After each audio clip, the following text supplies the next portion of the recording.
কর্মী ভাই বোনেরা 5টা জীবন ঝরে গেছে, এখনও মৃত্যুর সাথে লড়াই করছে। যারা আহত চিকিৎসা হচ্ছে, সেই চিকিৎসাটা বন্ধ করতে দিচ্ছে না, সেখানে হাসপাতালে যেও তাদের খোঁজ করা, তাদের বিরুদ্ধে মামলা। যারা মার খেলো তাদের বিরুদ্ধে মামলা। আর বঙ্গবন্ধুর বিরুদ্ধে যখন কথা বলে, গোপালগঞ্জের মানুষ কি চুপ থাকতে পারে? আর এই সেনাবাহিনী আমি বলবো কাদের হাতে তৈরি? ওটা তো বঙ্গবন্ধু শেখ মুজিবের হাতেই তৈরি। সেটা তারা ভুলে যায় কেন? এই সেনাবাহিনীকে তো জিয়াউর রহমান, এরশাদ, খালেদা জিয়া এরা সবাই ব্যবহার করেছে তাদের ক্ষমতা দখলের জন্য। আর আওয়ামী লীগ ক্ষমতা এসে কী করেছে? তাদের দুপুরে ভাত খাওয়ার ব্যবস্থা করা, তাদের কাপড় চোপড়, টিফিন ভাতা, থাকার জায়গা, চিকিৎসার ব্যবস্থা, তো বাবা মাকে চিকিৎসার ব্যবস্থা, এই সিএমএইচগুলিকে উন্নত করা, নতুন মেডিকেল কলেজ করে দেওয়া, সেগুলি কে করেছে? আজকে শান্তিরক্ষা মিশনে যে 1 নম্বর, আমি যদি বিপসার করে না দিতাম, আমি যদি ওভাবে তাদেরকে ট্রেনিং করাই না দিতাম, তাহলে আর এই সুযোগ কি পেতো না। আর আজকে সেখানে কয়েকটা লাফাঙ্গা ছেলে, এরা কোথা থেকে এসছে? এই যে কটা গেছিলো, আপনারা অতীতে তাদের দেখেন, এরা অনেকেই তো ছাত্রলীগে ছিল। বঙ্গবন্ধু নামে কত সুন্দর সুন্দর লেখা তারা লিখেছে, ফেসবুক খুঁজলে পাবেন। আর এখন যে বঙ্গবন্ধুর বিরুদ্ধে কথা বলে, তার নাম মুছে ফেলবে, তো এরা কোন ধরনের চরিত্রের একবার চিন্তা করে দেখেন তো। টাকার কাছে সব বেচা খেয়ে গেছে। আসসালামু আলাইকুম প্রিয় দর্শক, কেমন আছেন সকলে? আশা করি সকলে ভালো আছেন। বাংলাদেশে যে উত্তেজিত রাজনৈতিক প্রেক্ষাপট এবং যেই পরিস্থিতি চলতেছে তারই আলোকে আজকের এই গুরুত্বপূর্ণ ভিডিও। গোপালগঞ্জে অশান্তির পর ডক্টর ইউনূসের বিরুদ্ধে এবং বাংলাদেশ সেনাবাহিনীর বিরুদ্ধে শেখ হাসিনার বার্তা। অশান্ত বাংলাদেশ জাতীয় নাগরিক পার্টির এনসিপির সভাকে কেন্দ্র করে দ্বন্দ্বমার গোপালগঞ্জে। আওয়ামী লীগের গড়ে সভা করতে গিয়ে এনসিপি বুধবার ওই সভা থেকে শেখ মুজিবুর রহমানের বিরুদ্ধে স্লোগান তোলে। মুজিববাদকে কবর দেওয়া স্লোগান তুলে এরপরই এলাকার অনক্ষেত্রে হয়ে ওঠে। এই ঘটনায় তীব্র প্রতিবাদ করতে আওয়ামী লীগের সভাপতি শেখ হাসিনা বুধবার সাংবাদিকদের সঙ্গে অনলাইন বৈঠক করেন তিনি। আশা করি ভিডিওর শুরুতে আরও ছোট ছোট বিশেষ অংশ শুনে বুঝতে পেরেছেন যে আজকের ভিডিওটা কতটা গুরুত্বপূর্ণ এবং বাংলাদেশ সেনাবাহিনীকে শেখ হাসিনার কী গুরুত্বপূর্ণ বার্তা, আর সেই বিষয়টা নিয়েই আজকের এই গুরুত্বপূর্ণ ভিডিও। তাই বলি, আপনি যদি ভিডিওটি চালু দিয়ে থাকেন অবশ্যই না টেনে ভিডিওটি শেষ পর্যন্ত দেখার অনুরোধ রইল। সেই সাথে আপনি যদি আমাদের চ্যানেলের নতুন দর্শক হয়ে থাকেন তাহলে অবশ্যই ভিডিওটি লাইক, চ্যানেলটি সাবস্ক্রাইব করে আমাদের সাথে থাকুন। আর ইতিমধ্যে যদি সাবস্ক্রাইব করে থাকেন তাহলে তো আপনাকে অসংখ্য অসংখ্য ধন্যবাদ। আমরা কথা না বাড়িয়ে চলে যাই সেই কাঙ্ক্ষিত ভিডিওটি দেখার জন্য, সেই শেখ হাসিনার কথাগুলো শোনার জন্য নিউজ স্ক্রিনে। আচ্ছা, কোন সাহসে গোপালগঞ্জে হাত দেয়? এখন কারফিউ দিয়েছে, কারফিউ দিয়ে প্রত্যেক ঘরে ঘরে ঢোকে। 16 তারিখে গোপালগঞ্জে যে ঘটনা তারা ঘটালো, এ তো পাকিস্তানি সেনাবাহিনীকে হার মানিয়েছে। কী অপরাধ ছিল ওখানে ছাত্র জনতার? সেনাপ্রধান সহ এবং গোপালগঞ্জ এলাকায় ৫৫ ডিভিশন দায়িত্বপ্রাপ্ত তাদের বলবো যে এইভাবে সাধারণ মানুষকে হত্যা নির্যাতন করা, এটা বন্ধ করতে হবে। এটা আমাদের সেনাবাহিনী তো পাকিস্তানি হানাদার বাহিনী না, যে তাদের আচরণ কেন এমন হবে? গোপালগঞ্জের মাটিতে বসে বেয়াদবের মতো জাতির পিতা সম্পর্কে যে সমস্ত কটূক্তি করেছে, ওখানে বসে জাতির পিতা সম্পর্কে কটূক্তি করলে সেখানকার মানুষ কেন সহ্য করবে? সেনাবাহিনীর সৈনিকরা আমার কাছে দাবি করেছিল দুপুরে তাদের ডাল রুটি খেতে দেয়, আর সকালে 1 মগ চা আর শুধু একটা পুরি। তো দুপুরে তাদের ভাত খাওয়ার ইচ্ছা।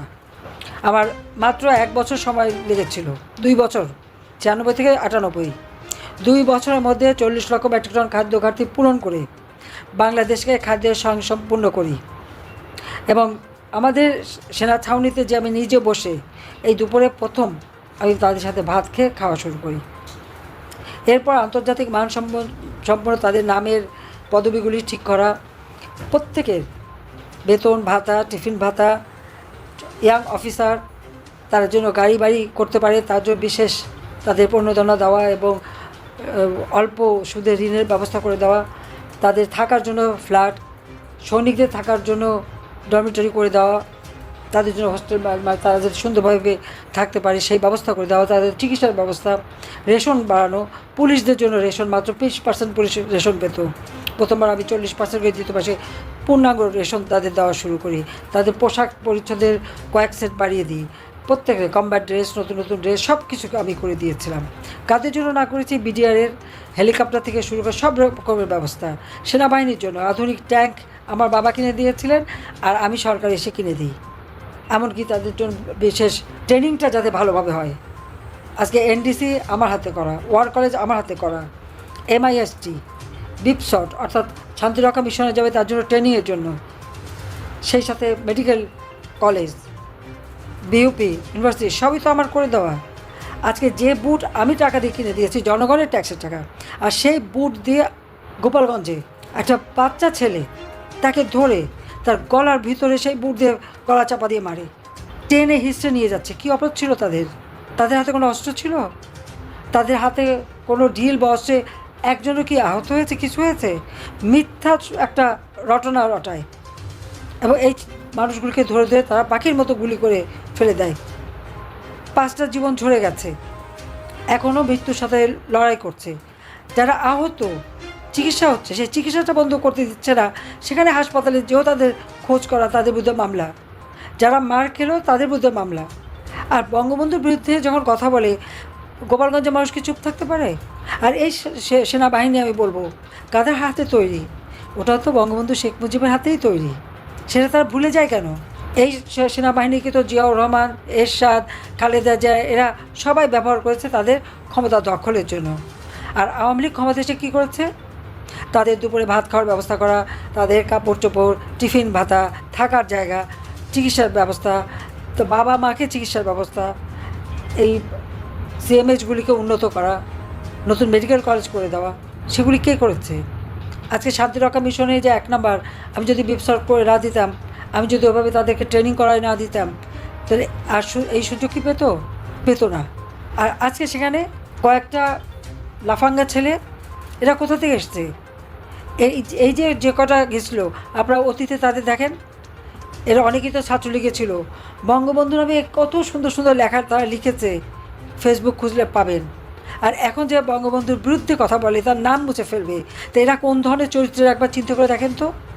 টাকার কাছে সব বেচা খেয়ে গেছে, বেচা খেয়ে এখন এরা যা বলে তাই শোনে। ইউনূসের মেটিকুলাস ডিজাইন। আচ্ছা, কোন সাহসে গোপালগঞ্জে হাত দেয়? এখন কারফিউ দিয়ে দিয়েছে, কারফিউ দিয়ে প্রত্যেক ঘরে ঘরে ঢোকে। মেয়েদের উপরে অত্যাচার, শিশুদের উপরে অত্যাচার, চরমভাবে নির্যাতন চালাচ্ছে গোপালগঞ্জে। আমি আপনাদের সবাইকে বলবো, যে যেখানে আছে এটা সোচ্চার হন। ইউনূস যে গণহত্যা চালিয়েছে, সেখানে কী হয়েছে? তার ওই কয়েকটা মানে মায়ে খাদানো, বাপে খাদানো কতগুলি তাদের দিয়ে দল করেছে। এমন কি দল করলো? তাদের পাশে কি জনগণ আছে?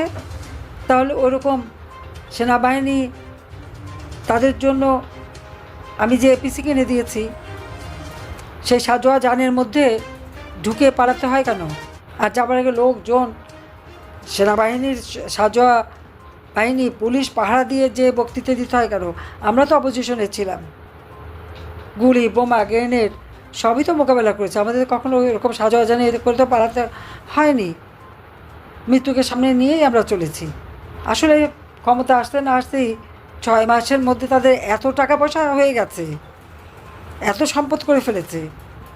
আর ক্ষমতার মোহ ইউনূসের মতনই, যেমনই সে তেমনি তার চালানা, তেমনি তার উপদেষ্টা, সব কটা বিদেশি নাগরিক। সেই বিদেশি নাগরিকগুলি এখানে এসে বসে আছে আমাদের সংবিধান লঙ্ঘন করে, আবার বড় গলায় সে কথাও বলে। একদিন এগুলি সব শাস্তি হবে।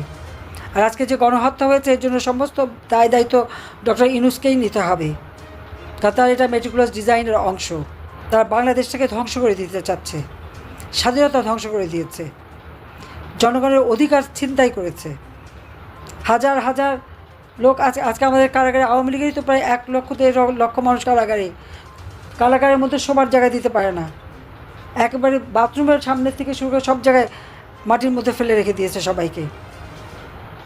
অপরাধটা কি তাদের? স্বাধীনতা এনে দিচ্ছে, এটাই অপরাধ। কাজে সবাইকে আমি এটাই বলবো যে এই অন্যায়, অবিচার আর মেনে নেওয়া যায় না। প্রত্যেকে যে যেখানে আছে এর প্রতিবাদ করতে হবে। আর এই গণহত্যার বিচার দাবি করতে হবে, জাতীয় আন্তর্জাতিকভাবে সব জায়গায় তুলে ধরতে হবে যে একটা মানুষের ক্ষমতার লোভের আগুনে একটা দেশ, উন্নত একটা দেশ আজকে ছারখার হয়ে গেছে। আজকে মানুষগুলির জীবনে কোনো নিরাপত্তা নাই। কাজে এই গণহত্যা দেয় ইউনূসকে পদত্যাগ করতে হবে। তার এই ক্ষমতা থাকার কোনো অধিকার নাই। সম্পূর্ণ সে বেআইনিভাবে, অসাংবিধানিকভাবে ক্ষমতাটা দখল করে বসে আছে। আর এই দখলকারীরা সবসময় মানুষের উপর অত্যাচারই করে, শান্তি দিতে পারে না। আর এই যে তরুণ সমাজ আমাদের এতগুলি তাজা প্রাণ কেড়ে নিল, অথচ এর কোনো বিচার নাই। উল্টো আমার যারা আজকে আহত তাদের বিরুদ্ধে মামলা। কাফন দাফনটা বন্ধ করতে দেয়নি, আপনারা জানেন? ওই পুলিশ সেনাবাহিনী দাঁড়িয়ে থেকে আত্মীয় স্বজনের বাধ্য করছে কবর দিতে, জানাজাটাও পড়তে দেয়নি বা হিন্দুদের সৎকারটাও করতে দেয়নি। আমি অবাক হইনি, কারণ আমার বাবা মা ভাইদের সাথেও তো একই আচরণ করছে। আমার আব্বা তো কিছু নিয়ে যাননি, বাংলাদেশকে দিয়েই গেছেন। আমরা তো কিছু চাই না, চেয়েছি শুধু দেশের মানুষের কল্যাণ। নিজের ছেলে মেয়ে বোনের বাচ্চারা, তাদের তো কোনোদিন ক্ষমতা থেকে কিছু দেয়নি। যে গোপালগঞ্জে কেন রক্ত ঝরল, কেন ছেলেরা হত্যা করা হলো ছেলেদের, আর এই কারফিউ দিয়ে বাড়ি বাড়ি ঢুকে ঢুকে যাদেরকে নিয়ে যাচ্ছে তাদের আর খোঁজ পাওয়া যাচ্ছে না। কত যে মানুষকে হত্যা করা হয়েছে তার ঠিক নেই। কাজে এই অবস্থা থেকে দেশকে রক্ষা করার জন্য সকলকে ঐক্যবদ্ধ হয়ে কাজ করতে হবে। জয় বাংলা, জয় বঙ্গবন্ধু, বাংলাদেশ। আমি আশা করব আজকের ভিডিওটি আপনি খুবই গুরুত্বপূর্ণ এবং মনোযোগ সহকারে দেখছেন। আজকের ভিডিওটি সম্পর্কে যদি আপনার কোনো মতামত বা প্রশ্ন থাকে তাহলে অবশ্যই কমেন্ট করে জানাতে ভুলবেন না। আজকের ভিডিওটি আমরা প্রায় শেষ প্রান্তে চলে এসেছি। তার আগে ছোট্ট একটি অনুরোধ, আপনি যদি আমাদের চ্যানেলে নতুন দর্শক হয়ে থাকেন তাহলে অবশ্যই ভিডিওটি লাইক, চ্যানেলটি সাবস্ক্রাইব করে আমাদের সাথে থাকুন। আর প্রত্যেক দিন সবার আগে ভিডিও পাওয়ার জন্য পাশে থাকা বেল আইকনটি অল করে দিন। আর ইতিমধ্যে যদি সাবস্ক্রাইব এবং পাশে থাকা বেল আইকনটি অল করে থাকেন তাহলে আপনাকে অসংখ্য অসংখ্য ধন্যবাদ। আমরা কথা না বাড়িয়ে আজকের ভিডিওটি এখানেই শেষ করে দেই। দেখা হবে পরবর্তী লেটেস্ট আপডেট কোনো নিউজের সঙ্গে। সে পর্যন্ত আমাদের নিউজ গেট চ্যানেলটির সঙ্গে থাকুন। এতক্ষণ সাথে থাকার জন্য আপনাকে অসংখ্য অসংখ্য ধন্যবাদ। দেখা হচ্ছে পরবর্তী লেটেস্ট আপডেট নিউজের সঙ্গে।